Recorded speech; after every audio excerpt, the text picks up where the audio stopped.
دا دومره وخت نه تاسو ناست یې او دومره خواږه شاعران مو واورېده، خوږژبي شاعران مو واورېده، دومره مو خوږې خبرې او دومره مو جمال واورېده چې ما عرض کوله چې دومره دقیقې او دومره ترخې خبرې به څنګه واورئ.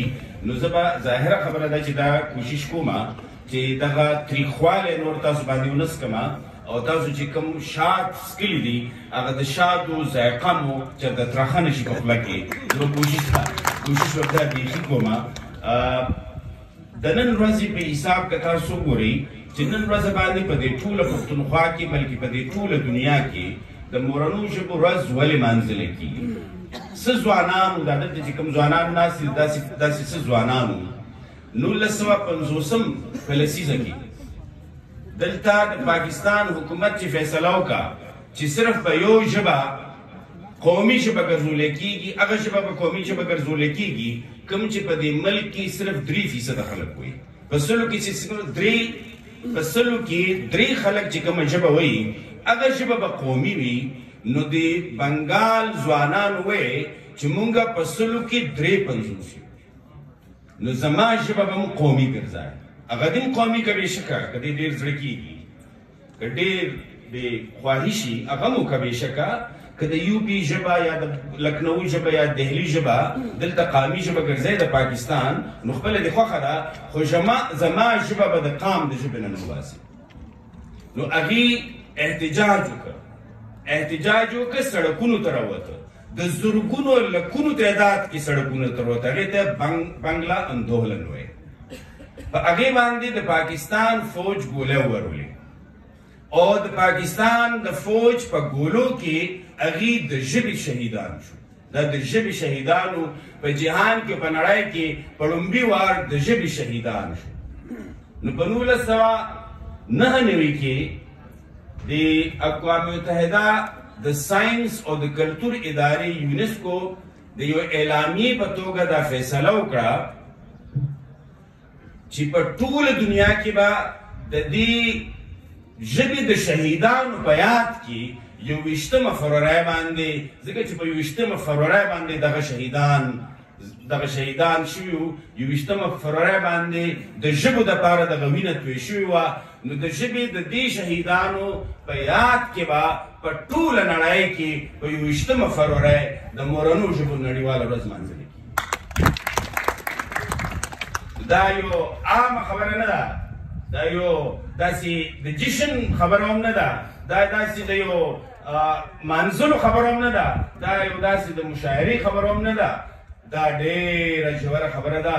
ذهن کې یاد وساتئ چې کومې ژبې ویلې کېږي په دې نړۍ کې، نو هره ژبه د یاد اوسئ ځوانانو چې د مور نه کومه ژبه زده کړې شوې ده، کومه لومړۍ ژبه تاسو خپل چاپېریال کې زده کړې ده، کومه ژبه چې ستاسو خپله کوڅه کې زده کړې ده، کومه ژبه چې ستاسو خپل کلي کې زده کړې ده، په خپل خر او په خپل ځنګل کې مو زده کړې ده، د خپل لښتي او د خپل نیر په غاړه مو زده کړې ده، د خپل سیند په غاړه مو زده کړې ده. یاد وساتئ چې د هغه ژبې په نظر، د هغه ژبې په حساب، د هغه ژبې په ساخت کې تاسو دنیا ته ګورئ، دنیا په دې پېژنئ، ژوند په دې پېژنئ. ځکه که دغه ژبه د نسوکوالي، دغه ژبه قتل کړی شي، دغه ژبه ختمه کړی شي، نو د ژوند په مفهوم سړی نشي پوهېدی، په ژوند سړی نشي پوهېدی، د ژوند په حقیقتونو سړی نشي پوهېدی، د ژوند د تېرولو په حقیقت سړی نشي پوهېدی. دا یاد وساتئ چې د مورنۍ ژبې اخیستل د ژوند د حقیقت اخیستل دي.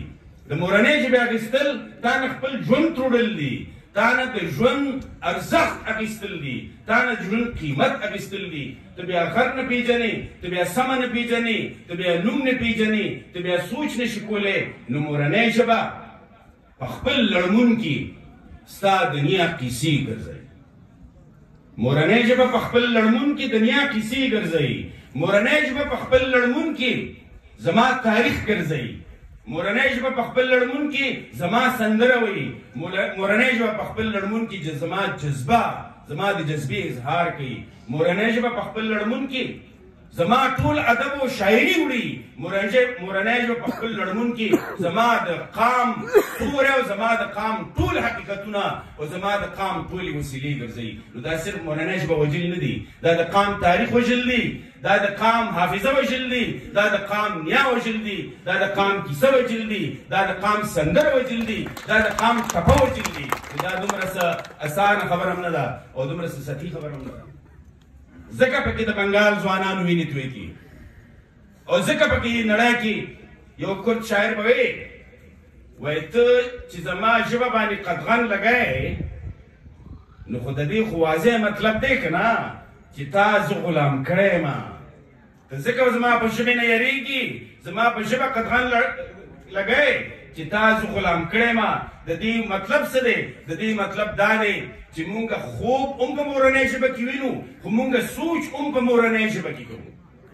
نو سوچ په مورنۍ ژبه کې کوو نو خپله ګټه وټه هم په مورنۍ ژبه کې لټوو، بیا خپل حساب کتاب هم په مورنۍ ژبه کې کوو، بیا خپل سیاست هم په مورنۍ ژبه کې کوو، بیا خپله حکمراني په مورنۍ ژبه کې کوو. چې دا ټول څیزونه ترې وباسي نو د ګټې وټې نه خلک چې کله مورنۍ ژبه ترې وباسي نو د خلکو د وسیلو اختیار دې واخیسته، چې سوچ دې وباسي نو د واک اختیار دې واخیسته، د رای اظهار دې د رای اختیار دې واخیسته، د اظهار قوت دې واخیسته، د ژبې قوت اخیستل د اظهار قوت دی. قرآن شریف کې خدای وایي مفتي صاحب ناست دی سوره رحمان کې احسانونه چې بیان وعلمه البیان، دا یو احسان دی، ما درته ژبه وښوله، ما درته اظهار ورکړه.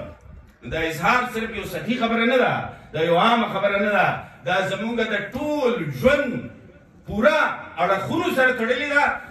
دې خر باندې چې کوم ځنګل دی که د مورنۍ ژبه کې مونږ ته د دې نومونه نه راځي، دې ونو نومونه نه راځي، نو 10 کاله پس به دې ملکیت بیلو لکه څنګه مو چې بیل.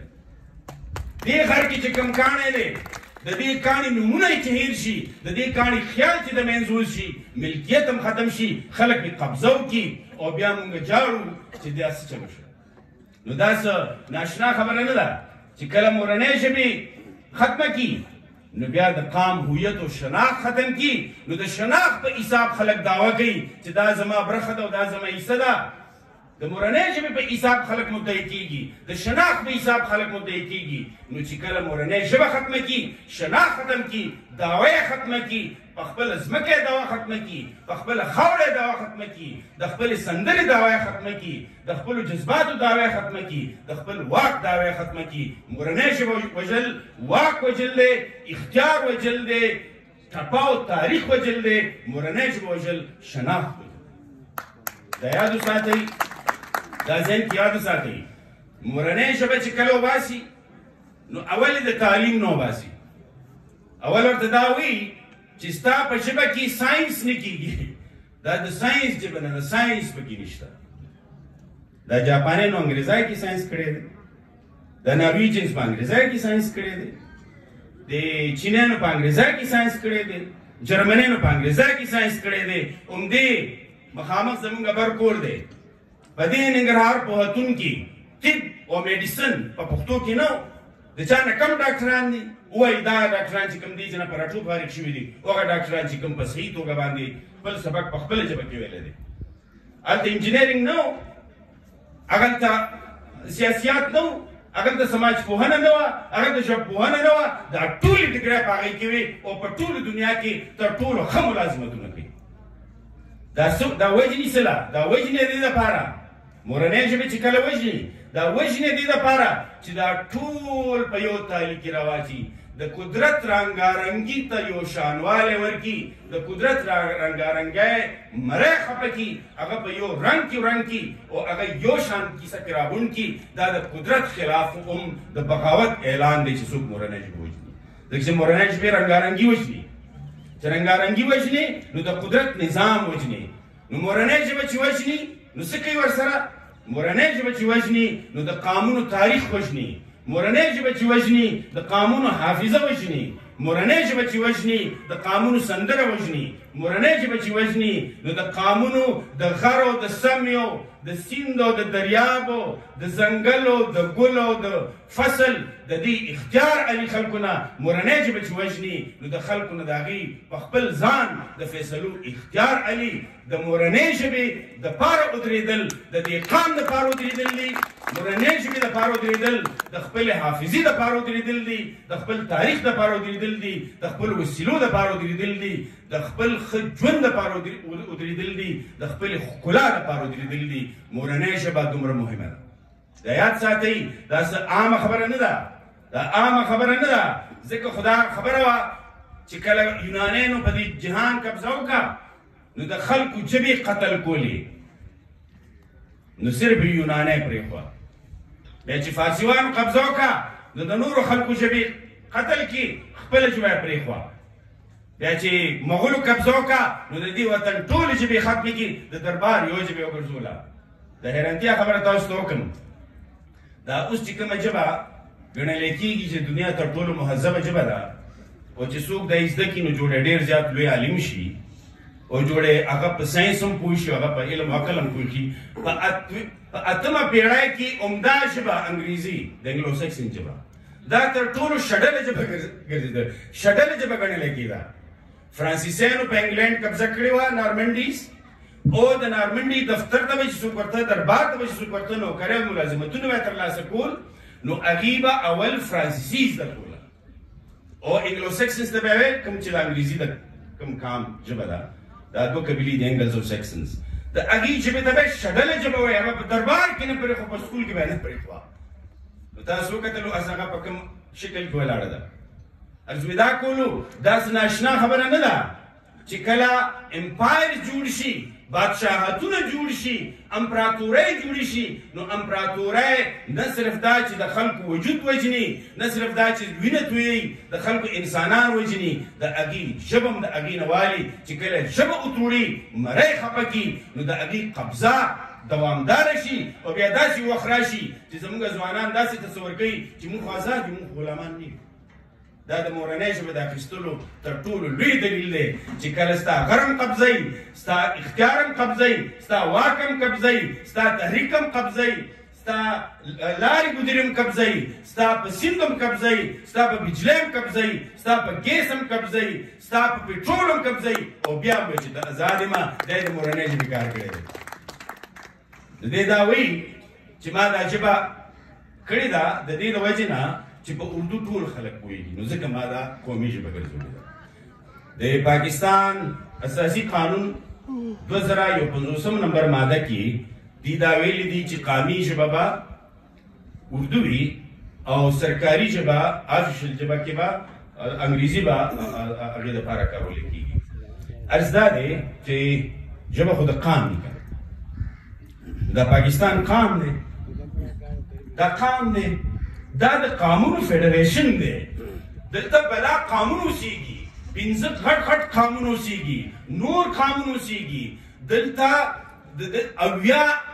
80 ژبې ویلې کېږي، دلته بلا ډېر نسلونو آباد دي، دلته بلا ډېر جغرافیې دي، دلته بلا ډېر مذهبي عقیدې دي، دا ټوله د دې رنګارنګي ده. نو ته قام نه، نو ستا قامي ژبه نشي کېدی، د رابطې ژبه دې کېدی شي. زمونږ مطالبه غوښتنه ده، او تاسو نه مې تپوس کوم که دې مطالبه غوښتنو کې راسره شریک یئ نو لاس اوچت کړئ. زمونږ غوښتنه ده چې آرټیکل 251 د اساسي قانون 2051 نمبر ماده کې دې ترمیم وکړی شي، او د پاکستان څومره مورنۍ ژبې دي هغه ټولې د قامي ژبې وګرځي. دې سره اتفاق لرئ؟ دې کې چې کومې ستونزې راځي د هغه ستونزو دپاره دې د ژبو کمیشن جوړ شي، دې کې اتفاق کوئ. د سرشمېرنه کې مردم شمارۍ کې چې کومې ژبې نه دي شاملې هغه ټولې ژبې دې پکې شاملې شي. اوس مردم شماري روانه ده، پښتنو ځوانانو مشرانو وورئ چې مردم شمارۍ کې د ژبې یو خانه ده چې دا د نه هېره نه شي، په هغې کې خپله ژبه خامخا ولیکئ، ځکه چې ستاسو سرونه هم کموي. نو سرونه یو خو په دې طریقه کموي چې بلډوزر را خلاص کړي، ټوپکمار او بارودین رامنځته کړي، د بارودو اټۍ خلاصې کړي، بمونه خلاص کړي، سکولونه الوزئ، مدرسې الوزئ، جوماتونه الوزئ، حجرې الوزئ، جنازې الوزئ، کلتور الوزئ، انسانان الوزئ. دلته یو کار دا کوي، په دې طریقه سرونه کموي. بل کار دا کوي چې ستا سر او ستا ژبه نه شماري، چې ستا ژبه نه شماري نو ستا غلامي دوامداره کوي. تا نه د واک اخیستو عمل دوامداره کوي. عرض مونږ دا کوو چې هره مورنۍ ژبه د دې صلاحیت لري، مکمل نظام لري. خدای پاک زبردست کار کړی. دا ژبه مورنۍ ژبه د انسانانو تر ټولو پیچلې، تر ټولو مکمل نظام لري. هر مورنۍ ژبه که 2 کسان ولري تر ټولو پیچلې نظام لري. په دې کې ساينس، په دې کې انجینیرینګ، په دې کې طب، په دې کې فلسفه، په دې کې سیاسيات، په دې کې ژبپوهنه، په دې کې سماجپوهنه، په دې کې حیاتیات، په دې کې طبیعت، په دې کې کیمیا. ټول څیزونه ویل کېدای شي او د ټول څیزونو د اظهار صلاحیت لري هر مورنۍ ژبه. د یاد ساتئ. نو دا چې یاد کړي دي چې د انګریزانو بغیر خو نشي کېدی. نو دا هم یاد ساتئ چې مورنۍ ژبه دې نه زده کړي انګریزي هم نشي زده کولی، چې مورنۍ ژبه دې نه زده کړي اردو هم نشي زده کولی، چې مورنۍ ژبه دې نه زده کړي عربي او فارسي هم نشي زده کولی. بېشکه ډېرې ژبې زده کوي، بېشکه ډېرې ژبې زده کوي. ډېره د خوشحالۍ خبره ده. خو مورنۍ ژبه زده کول د دې ټولو بنیاد ګرځي چې مورنۍ ژبه دې وباسي، نه ژبې زده کولی شي، نه خپل اختیار ته رسېدی شي، نه خپل تاریخ نه خبرې، نه خپل ژوند نه خبرې، نه د ژوند حقیقتونو نه خبرې، نه خپل سیاست نه خبرې، نه خپل معیشت او ګټې وټې نه خبرې. که موږ دا معیشت څخه کول غواړو، د پاکستان حکمرانانو ته دا وایو، که دا معیشت ښه کول غواړو، که دا ګرانۍ ختمول غواړو، که دا ګټې وټې بشپړه کول غواړو، که د دې معیشت دا حجم زیاتول غواړو، باید مونږه د دې ټولو قامونو ژبې قامي ژبې وګرځو چې خلک پکې پیداواري عمل ته لاړ شي، خلک ایجاد وکړي، تخلیق وکړي او سوچ وکړي. اوس خو تا د هغې نه سوچ اخیستی دی، په سوچ دې وله قبضه کړې ده، فکري غلامۍ کې دې اخته کړي دي. مونږ عرض دا کوو څنګه چې ما دا مطالبې وکړي، دا زمونږ مطالبه ده چې یو غاړې ته خو او د اخري خبره کومه، یو غاړې ته خو د سرمایې د ګند په ذریعه ته د ګلوبلایزیشن وایي. دلته خبره وشوه، شمس صاحب زما خیال خبره وکړه، د سرمایې د ګند په ذریعه چې انسانانو نه څیزونه جوړ کړي، څیزونه د انسانانو نه څیزونه جوړ کړه، د انسانانو نه د څیزونو جوړولو عمل، د انسانانو ابجکټیفیکیشن چې هغه نه یا ګیلاس جوړ کړي چې دا ګیلاس هم خرڅېږي، نو دا چشمه هم خرڅېږي، نو دا لوډ سپیکر هم خرڅېږي، نو انسانان هم خرڅېږي. نو د انسانانو نه د څیزونو جوړولو عمل د دې خلاف مزاحمت کوو. د باچا خان بابا فلسفه، د باچا خان بابا لاره دا ده چې موږ یو متبادل جهان غواړو. سرمایه به د خلکو قسمتونه نه ټاکي، سرمایه به د خلکو قسمتونه نه ټاکي. دا ټکنالوژي ګلوبلایزیشن په جاپان کې هم شته، دا په چین کې هم شته، دا په جرمني کې هم شته، دا په نور ملکونو کې هم شته. خو ټول ورته مزاحمت کوي. یو خلک مو خپله ژبه پرې نه خوا، بلکې خپله ژبه یې بشپړه کړه. نو باید مونږ دغه ټکنالوژي په کار راولو، مونږ دغه ټکنالوژي په کار راولو. خو بنیادي خبره دا ده چې په ولسي توګه خو یو کار روان دی. خو څنګه چې موږ دا مطالبې وکړي چې ټولې ژبې د قامي ژبې وګرځي، قومي کمیشن دې جوړ کړی شي، سرشمېرنه کې دې حساب کړی شي. خو دې سره سره چې کوم 2012 کې عوامي نیشنل پارټۍ په حکومت دوران کې د مورنو ژبو د پرمختګ بل پاس شو. 5 ژبې کې کتابونه، یعنې 5 ژبې داسې وګڼلې شوې چې په دې کې به تر 5م جماعته پورې ذریعه د تعلیم ذریعه وي او تر 12مه پورې به دا د لازمي مضمون په حیث ښودل کېږي. نو هغې دپاره کتابونه چاپ شو، کمیټه یې جوړې شو، استادان چې کله 2013 کې دا حکومت مسلط شو، 2013 کې یو بل خلک مسلط شو، یو بل خلک پروت پلی شو. نو هغې دا مورنۍ ژبه واپس کا، دا پرمختګ یې واپس کا، د خلکو د اختیار غاړې ته د رسېدو هغه هڅه یې واپس کړه. دی راوستي د دې دپاره دی صرف دې دپاره هم راوستي چې د بارودو اټیک خلاصې شي، دی دې دپاره هم راوستي چې د غلامي او دلته بېواکي او بې اختیاري دوامداره شي. نو دا هم ذهن کې یاد وساتئ چې خپل پوزیشن به واضح کړو، خپل پوزیشن به واضح کړو چې کوم خلک مورنۍ ژبې سره ولاړ دي او کوم خلک هغه دي چې مورنۍ ژبه اوري. دلته یو وزیر اعلی هغه به وی چې پښتو اورم نو په سر کې مې دماغي کېږي، دماغي تاسو یاد شي په سر کې مې ټس کېږي، یاد شي درته. نو هغه خلکو سره ولاړي، که هغه خلکو خلکو سره ولاړي چې مورنۍ ژبې د ازادۍ غاړې ته لوی لار ګڼي. مورنۍ ژبه د خپل ژوند د ارزښت لپاره تر ټولو مهم څیز ګڼي. مورنۍ ژبه د خپل تاریخ د مخکې بوتلو دپاره او د حافظې د ساتلو دپاره تر ټولو لوی بنیاد ګڼي. مورنۍ ژبه د تعلیم ژبه ګرځول غواړي. مورنۍ ژبه کې ایجاد کول غواړي. مورنۍ ژبه کې د رابطې ژبې وي. انګریزي هم د رابطې ژبه ده، اردو هم د رابطې ژبه وي، نورې ژبې هم ورسره رابطې کیدی شي. خو زمونږ دا خیال دی چې د رابطې د ژبې هم ضرورت نشته، چې خلک خپلې ژبې وایي بیا پرې پوهېږي، خلک یو بل پرې پوهېږي. نو دا به هم دلته سیندیان راشي، مثلا موږ سره درې څلور سیندیان ناست دي، هغه سیندی کې خبره کوي، موږ پښتو کې خبره کوو. په رښتیا درته وایم که د اردو ضرورت به پېښېږي. د اردو پکې هسې رامنډلې ده، دا پکې هسې دې نه یو اجتماعي آله جوړه کړې ده. نو د ژبو قدر کوو، د انګریزي هم قدر کوو، د فارسي هم قدر کوو، د عربي هم قدر کوو، د اردو قدر هم کوو. خو دا د استعماري او د جبر د عالي په طور د استعمال په سختو ټکو باندې نه کوو، د جبر په طور استعمالوي.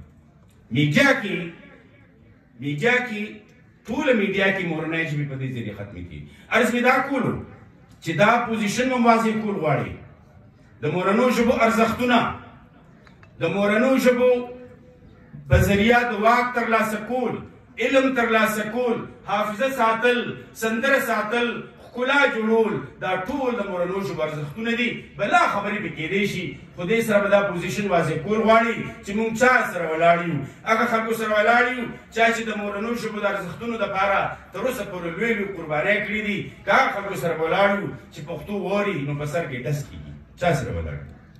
هغه خلکو سره ولاړ یو چې پښتو یې دوزخي ژبه ګرځولې وه. که هغه خلکو سره ولاړ یو چې دا وایي که زموږ جنت ته د پښتو سره ځم، جنت ته هم د پښتو سره ځم، تو خو وایي چې دا دوزخي ژبه ده، خو زه ورسره هم پښتو سره ځم. حساب نه کړه.